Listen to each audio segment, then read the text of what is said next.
আমাৰ দেউতাই আজি বহু বছৰ আগতে কৰা ভুলৰ বাবে আমি আজি কি শাস্তি পাবলগীয়া হৈছে সেই কথাখিনি মই এটা কাহিনীৰ মাজেৰে আপোনালোকৰ আগত দেখুৱাব বিচাৰিছো। মনুদা কি আই কিয় মাতিছা? তোৰ লগত মোৰ কথা এটা আছে, এফালে আছো।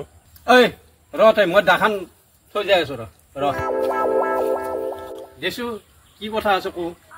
ইয়াতে তই এইবিলাক কাম কৰি লাভ নাই, তই এই মাটি এৰি দিবে লাগব। মই মাটি কিয় এৰি দিম?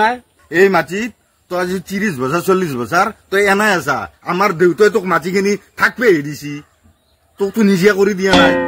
শুন, দেউতাৰে নমৰাক গেলি মই বহুত কিবা কিবি কৰি দিছো, সেইকাৰণে মোক এটা জীৱন নাযাওক গেলি মোক থাকবা দিছি। তই দেউতাক সহায় কৰিছিলি, সেইকাৰণে দেউতাই তোক থকাৰ কাৰণে এটা জাগা দিছিল। আৰু তই কি কৰিছে, তই এটা দুটকা দুনিয়াৰ মানুহ আনি এটা গাঁও বনাই লৈছে। তোক এটা গাঁও বনাবা দিছো নেকি? আজি গাঁও বনাইছে, কালিক গেলি এটা চহৰ বনাবি, পৰদিনাক গেলি গোটেই ৰাজ্যখনে দখল কৰবি। তই এবাৰ যাবা লাগব। মই কিয় যাম? মই নাযাও, যা কি কৰা কৰবি, কি কৰবি তই? গোটাই মই উচ্ছেদ কৰি দিম। মই কিয় যাম? মই আজি ইমান বছৰতে থাকলো আৰু তই মোক খেদবে আহিছা।